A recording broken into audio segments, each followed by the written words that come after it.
इस माह मुबारक की 12 तारीख इब्न अब्बास और हज़रत जाबिर रज़ियल्लाहु ताला अन्हुम की रिवायत के मुताबिक, जैसा कि इमाम बुखारी के उस्ताद हाफिज़ अबू बकर इब्न अबी शैबा ने अपनी मुसन्नफ़ में ज़िक्र फरमाया, 12 रबीउल अव्वल शरीफ है, 12 तारीख़ है विलादत बासआदत की। पीर के दिन अल्लाह के रसूल सल्लल्लाहु अलैहि वसल्लम की विलादत हुई। पीर ही के दिन अल्लाह के रसूल ने ऐलान नबूवत फरमाया। पीर ही के दिन अल्लाह के रसूल पर कुरान नाजिल हुआ और पीर ही के दिन सहाबा इकराम रिज़वानुल्लाहि ताला अलैहिम अजमाइन के मजमे आम में जुलूस की शक्ल में अल्लाह के रसूल मदीना मुनव्वरा में दाखिल हुए। माशाअल्लाह, सुभान अल्लाह। इस दिन की याद को ताज़ा करते हुए अल्लाह के रसूल सल्लल्लाहु अलैहि वसल्लम ने शुक्रिया बारी ताला में रोज़ा रखा। पूछने पर इरशाद फरमाया, हदीस शरीफ के अल्फाज हैं, सुईला अन सौम यौमिल इत्नैन, अल्लाह के रसूल से पीर के दिन के रोज़े के बारे में पूछा गया तो इरशाद फरमाया, ज़ालिका यौमुन वुलिदतु फीही व यौमुन बुइस्तु फीही औ उन्ज़िला अलैया, यही वो दिन है जिसमें मेरी विलादत हुई, यही वो दिन है जिसमें मेरी बेअसत हुई और यही वो दिन है जिसमें मुझ पर कुरान नाजिल हुआ। सुभान अल्लाह, सुभान अल्लाह। लफ्ज़ मीलाद और लफ्ज़ मौलिद इब्ने मंजूर इफरीकी जो लिसानुल अरब के मुसन्निफ हैं, उन्होंने मीलाद के बारे में लिखा है, अल वक्तुल्लज़ी वुलिद फीही, मीलाद के माना उस वक्त के हैं जिस वक्त में विलादत होती है। जी, सुभान अल्लाह। जिस वक्त में विलादत हुई उस वक्त के माना मीलाद। मीलाद को ज़र्फ़ ज़मान माना है, यानी विलादत का वक्त। और अरबी लुगात के हवाले से जब मौलिद के माना और मुहद्दिसीन और फ़ुक़हा की और उलमा की तहरीरात से हम देखते हैं तो अल मकानुल्लज़ी वुलिद फ़ी, वो जगह जहाँ पर नबी अकरम सल्लल्लाहु अलैहि वसल्लम की विलादत हुई। सुभान अल्लाह। लफ्ज़ मीलाद और लफ्ज़ मौलिद दोनों डायरेक्ट हदीस में मौजूद हैं। इमाम तबरानी ने मौजम कबीर के अंदर उम्मुल मुमिनीन सैयदतुना आयशा अफीफ़ा सिद्दीक़ा रज़ियल्लाहु ताला अन्हा से ये रिवायत किया कि वो फरमाती हैं, तज़ाकर रसूलुल्लाह सल्लल्लाहु अलैहि वसल्लम व अबू बकर मिलादहुमा इंदी, कि सैयदना रसूलुल्लाह सल्लल्लाहु अलैहि वसल्लम और जनाब सिद्दीक़ अकबर दोनों ने मेरे सामने अपने अपने मीलाद का तज़किरा फरमाया। सुभान अल्लाह, सुभान अल्लाह। इमाम दारमी जो मुस्नद दारमी के मुसन्निफ हैं, जो मशहूर है सुनन दारमी के नाम से, इमाम दारमी का इंतकाल इमाम बुखारी के इंतकाल से 1 साल पहले हुआ। इमाम बुखारी का इंतकाल 256 हिजरी में हुआ और इमाम दारमी का इंतकाल 255 हिजरी में हुआ। अजीब शान किताब हदीस में लिखी, बाज़ मुहक्किकीन ने सिहाए सित्ता में उस किताब को शामिल माना और कुतुब सित्ता के साथ जो हदीस की 6 बड़ी किताबें हैं उनमें शामिल मानने के साथ साथ बाज़ उलमा ने कुतुब सित्ता में सिहाए सित्ता में शामिल ना मान करके कुतुब तिस्आ में उसको शामिल माना। हदीस की जो 9 बड़ी किताबें हैं, बाज़ ने 6 बड़ी किताबों में शामिल माना, बाज़ ने हदीस की 9 बड़ी किताबों में उस किताब को शामिल माना। और सुलासियात यानी अल्लाह के रसूल से सिर्फ 3 वास्ते ऐसी हदीस इमाम दारमी की सरमाया इफ्तिखार हैं। इमाम दारमी रहमतुल्लाह ताला अलैह ने जो अपनी किताब लिखी सुनन दारमी, तो उस किताब का जो आगाज़ किया वो ज़िक्र मुस्तफ़ा से किया। सुभान अल्लाह। और बाकायदा नबी अकरम सल्लल्लाहु अलैहि वसल्लम का जिक्र करते हुए आए। माशाअल्लाह। हदीस नंबर 5 है सुनन दारमी की और सनद उसकी सही है। हजरत काब अहबार से रिवायत है, वो कहते हैं, नजिदुहु मक्तूबन, हमने पिछली किताबों में खुद लिखा हुआ पाया है, हमने खुद लिखा हुआ देखा है। क्या लिखा हुआ देखा है? नबी अकरम सल्लल्लाहु अलैहि वसल्लम नबी मबऊद की शान लिखी हुई देखी है। सुभान अल्लाह, सुभान अल्लाह। नबी मबऊद की शान लिखी हुई देखी है और उनकी उम्मत की शान लिखी हुई देखी है। क्या है नबी अकरम सल्लल्लाहु अलैहि वसल्लम की शान और क्या है उनकी उम्मत की शान? और इसी हदीस नंबर 5 में लफ्ज़ मौलिद मौजूद है। जी, लफ्ज़ मौलिद मौजूद है। हजरत काब कहते हैं, नजिदहु मक्तूबन मुहम्मदुर रसूलुल्लाह ला फज़्लुन वला गलीज़ वला सख़ाबुन बिल अस्वाक़ वला यजज़ी बिस्सय्यअति सय्यअह वलाकिन याफ़ु व यग़फ़िर। मोहम्मद मुस्तफ़ा सल्लल्लाहु अलैहि वसल्लम की शान ये होगी कि वो सख्त मिजाज और तुरशरू नहीं होंगे। सुभान अल्लाह, सुभान अल्लाह, सुभान अल्लाह। यानी खुलुक आज़ीम पर फाइज होंगे, माशाअल्लाह, उनके अखलाक बहुत आला, बहुत उम्दा होंगे, वो सख्त मिजाज और तुरशरू नहीं होंगे। और ये खुद अल्लाह ने कुरान में भी बयान फरमाया, वलौ कुन्त फज़्ज़न गलीज़ल क़ल्बि लनफ़द्दू मिन हौलिक, ए महबूब अगर आप सख्त मिजाज और तुरशरू होते तो ये सहाबा आपके इर्द गिर्द न टिकते, सब बिखर जाते, सब मुंतशिर हो जाते, सब चले जाते। आपकी शान यह है कि आप, शान करीमी यह है कि आप इतना बुलंद अखलाक रखते हैं कि दुश्मन भी दोस्त हो जाते हैं। सुभान अल्लाह, दोस्त तो टिकते ही हैं आपकी बारगाह में, दुश्मन भी दोस्त हो जाते हैं, माशाअल्लाह, दुश्मन भी दोस्त हो जाते हैं। और आगे है, बाजारों में चीखने चिल्लाने वाले नहीं है वो, चीखम पुकार करने वाले और चीखते चिल्लाते फिरने वाले नहीं है नबी। उनकी शान ये होगी कि वो बाजारों में चीख पुकार नहीं करेंगे, चिल्लाएंगे नहीं, चिल्लाते नहीं फिरेंगे। जैसे आज बाजारों में उधम काटा जाता है, शोर शराबा, चीखम पुकार, ये सारी चीजें होती हैं और लोग बड़ी तेज और कर्रो फर के साथ बाजारों में देखने को मिलते हैं आपको। नबी अकरम सल्लल्लाहु अलैहि वसल्लम की शान यह है कि वो ये सब करने वाले नहीं होंगे और वो बुराई का बदला बुराई से नहीं देंगे। वाह, सुभान अल्लाह, तो बुराई का बदला बुराई से नहीं, बुराई का बदला बुराई से नहीं देंगे। वो अफ़्व दरगुजर और बख्शिशो मेहरबानी से काम लेंगे। सुभान अल्लाह, सुभान अल्लाह, वो अफ़्व दरगुजर से काम लेंगे, वो बख्श देंगे, वो मेहरबानी कर देंगे, वो करम फरमा देंगे, वो माफ कर देंगे। माशाअल्लाह, हत्ता कि कोई दुश्मन भी अगर रसूलुल्लाह की बारगाह में माफी मांगने के लिए आ जाए तो दरबारे रिसालत का शायर कहता है, वल अफ़्व इंद रसूलिल्लाहि महबूब, सुभान अल्लाह, अफ़्व दरगुजर तो इनके दरबार की शान है। तो दुश्मन भी अगर पनाह लेने आ जाए तो मोहम्मद मुस्तफा उसको पनाह देता है, नबी अकरम सल्लल्लाहु अलैहि वसल्लम उसे पनाह दे देते हैं। और ये कि बुराई का बदला बुराई से नहीं देते, ये नबी अकरम सल्लल्लाहु अलैहि वसल्लम की शान है। और कुरान करीम ने भी इसको बयान किया है, बुराई का बदला बुराई से नहीं देना चाहिए। जो आदमी बुराई का बदला बुराई से नहीं देता, बैठ जाओ यार, ठीक है बैठ जाओ, ठीक है, पैसे देने में बुराई का बदला बुराई से नहीं देता तो बशहादत कुरान दुश्मन भी दोस्त हो जाता है। बेशक बेशक।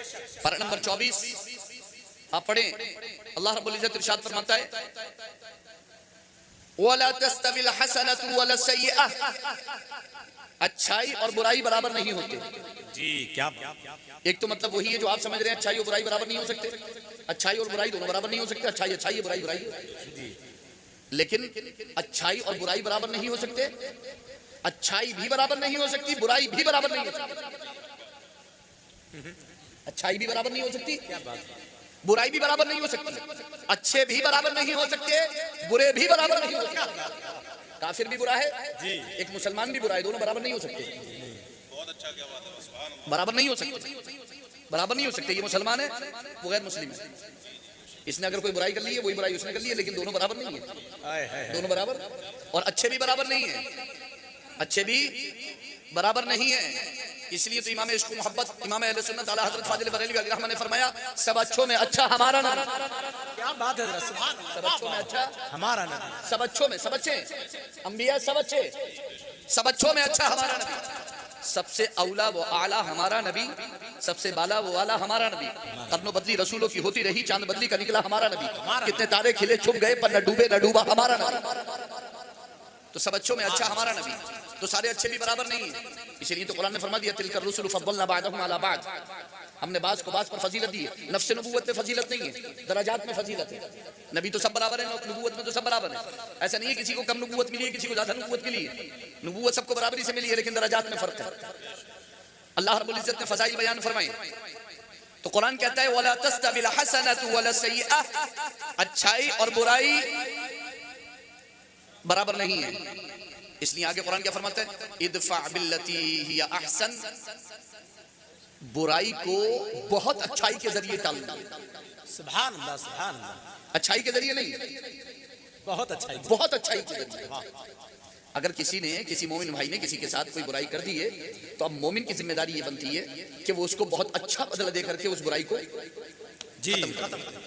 वो बुराई का बदला बुराई से, नबी की शान नहीं है कि बुराई का बदला बुराई से दे। तो कैसे हो सकता है कि उनके गुलाम किसी को बुराई का बदला बुराई से दे?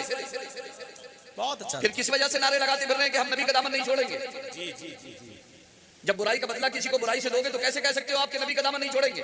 जब आप बुराई का बदला अच्छाई से और बहुत अच्छाई से दोगे तब आप कहो कि नबी का दामन नहीं छोड़ेंगे। बेशक बेशक। तब आप ये कहने के हकदार होगे। और क्यों कह दिया कुरान ने कि बुराई का बदला बहुत अच्छाई के जरिए दो? कुरान करीम ने उसका जो रिजल्ट निकाला है, जो उसका नतीजा बताया है, वो सुनने के काबिल है। कुरान कहता है फ़इज़ल लज़ी बैनका व बैनहु अदावतुन कअन्नहु वलियुन हमीम। इस अच्छे बदले का नतीजा ये होगा कि तुम्हारे और जिस शख्स के दरमियान दुश्मनी है वो तुम्हारा गहरा दोस्त बन जाएगा। लेकिन बुराई का बदला अच्छाई से देना ये मर्दों का काम है।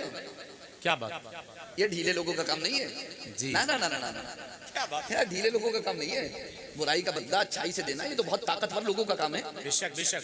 ये बहुत जो अपने नफ्स पर ताकत गलबा रखते हो, जो अपने गदब पर गलबा रखते हो, जो अपनी अक्ल को इत्तेदाल के साथ अमल में लाने का हुनर रखते हो, जो अपनी कुव्वत नफ्सानिया, कुव्वत गदबिया, कुव्वत अक्लिया को इत्तेदाल में रखने की सलाहियत रखते हो, ये उनका काम है। इसलिए तो कुरान ने कहा वमा युलक़ाहा इल्ला अल्लज़ीना सबरू वमा युलक़ाहा इल्ला ज़ू हज़्ज़िन अज़ीम। ये दौलत तो सब्र वालों को मिलेगी और जो बहुत नसीब वाले हैं उनको मिलेगी। बेशक। कि वो बुराई का बदला अच्छाई से दे दे, हर किसी को नहीं मिलेगी। हाँ, सब्र वाले भी ये याद रखें और अच्छे नसीब वाले भी ये याद रखें व इम्मा यंज़गन्नका मिनश शैतानी नज़गुन फस्तईज़ बिल्लाह इन्नहु हुवस समीउल अलीम। कि अगर दरमियान में शैतान का चौके लगाए कि नहीं तुम कोई कमजोर हो, ईंट का जवाब पत्थर से दो जी। जब शैतान दरमियान में कचोके लगाए तो अल्लाह की पनाह चाह लेना। क्या बात, उसके मशवरे में मत आ जाना। उसके मशवरे में आ जाओगे तो मशवरा अच्छा नहीं देगा। अल्लाह वो जो खालिस मशवरा देता है उसमें भी शर होता है जी। वो जो खालिस मशवरा देता है, और वो कौन होता है? मिनल जिन्नती वन्नास, वो इंसान और शैतान सभी में से होता है। ठीक है, तो वो जो मशवरा दे उसके मशवरे पर गौर करो। कहीं इसके मशवरे पर अमल करने में ऐसा तो नहीं है कि खुदा और रसूल की नाफरमानी हो रही है जी। कहीं ऐसा तो नहीं कि ये मोमिनाना शान को हटा करके मुनाफिकाना पहचान हमारे अंदर पैदा कर रहा है। मोमिन की शान अलग है, मुनाफिक की पहचान अलग है। तो नबी अकरम सल्लल्लाहु अलैहि वसल्लम की शान ही निराली है। उम्मत की शान क्या है? हजरत काब कहते हैं व उम्मतुहुल हम्मादून। मोहम्मद मुस्तफा की उम्मत की शान यह है कि सबसे ज्यादा अल्लाह की हम्द करने वाले होंगे। सुभान अल्लाह, सुभान अल्लाह, माशाअल्लाह। युकब्बिरून अल्लाह अज़्ज़ा व जल्ल कुल्ला नजदिन व यहमदूनहु फी कुल्ली मंजिला। हर मकाम पर, हर जगह पर, हर मंजिलत पर वो अल्लाह की तकबीर करने वाले होंगे, अल्लाह की बड़ाई करने वाले होंगे और अल्लाह की हम्द करने वाले होंगे। सुभान अल्लाह, सुभान अल्लाह की हम्द बयान करेंगे, अल्लाह की हम्द बयान करेंगे। माशाअल्लाह जी। वालेकुम सलाम।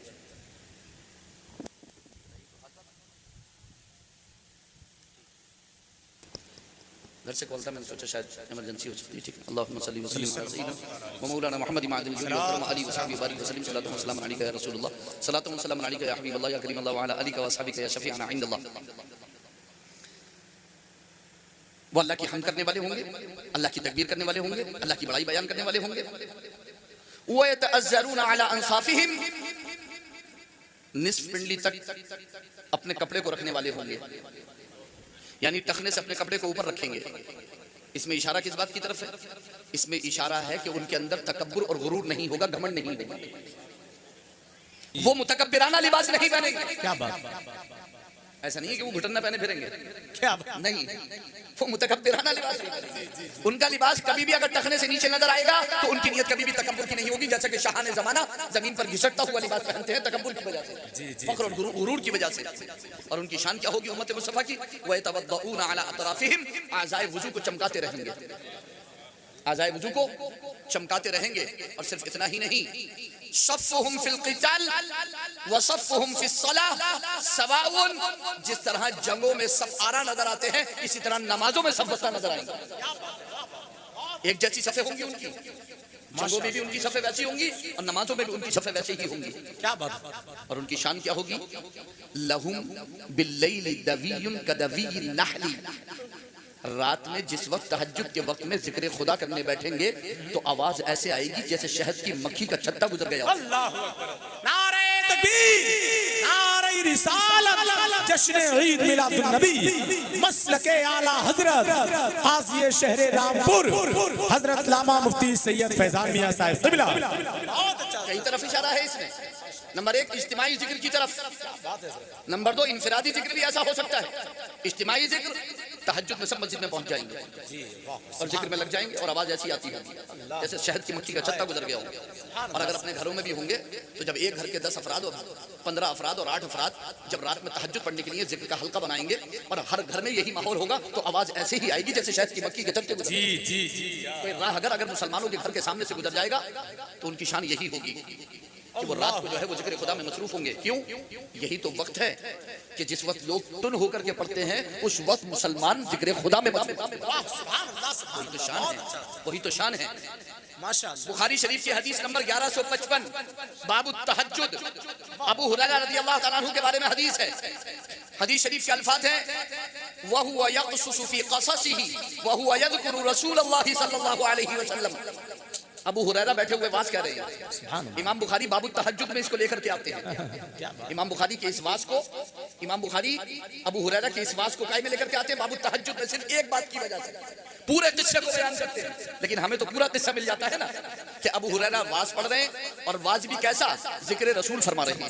सुभान अल्लाह। और जिक्र रसूल अगर वो सिर्फ कुरान से करते होते, हदीस से करते होते और जो खुद उन्होंने डायरेक्ट हुजूर से सुना है उससे करते होते तो बहुत अच्छी बात है। लेकिन वो तो उसके साथ साथ दरबारे रिसालत के शायर की नात भी अपने बाज में पढ़ते हुए नजर आते हैं। सुभान अल्लाह, सुभान अल्लाह, सुभान अल्लाह। जिक्र रसूल करते हैं और शायर दरबारे रिसालत अब्दुल्ला बिन रवाहा के अशार पढ़ते हैं।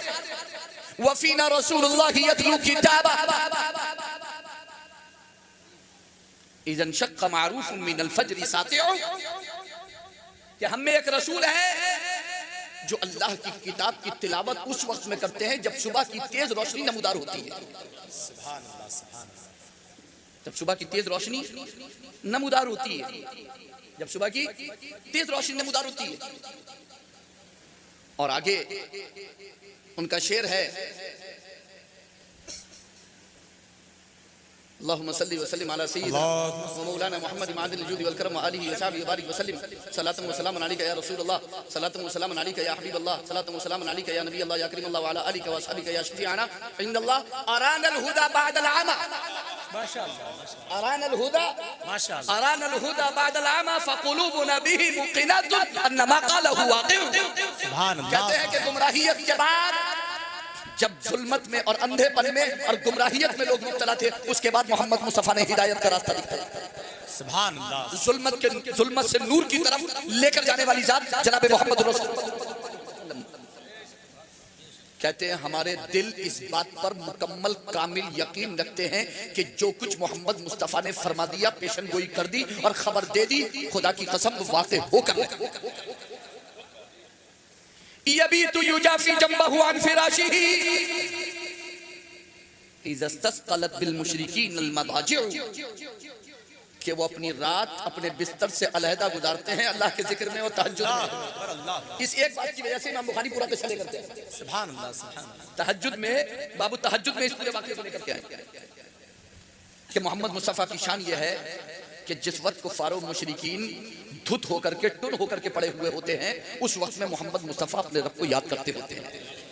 सुभान अल्लाह, सुभान अल्लाह। और यही शान हजरत काब उम्मत मुस्तफा की बता रहे हैं। लहुम बिल्लैलि दबियुन कदबियिन नहली, ये उम्मत मुस्तफा तहज्जुद के वक्त में जिक्र खुदा में मशगूल होगी और इनकी आवाज ऐसे ही आती होगी जैसे शहद की मक्खियों का चट्टा गुजर गया। जी जी।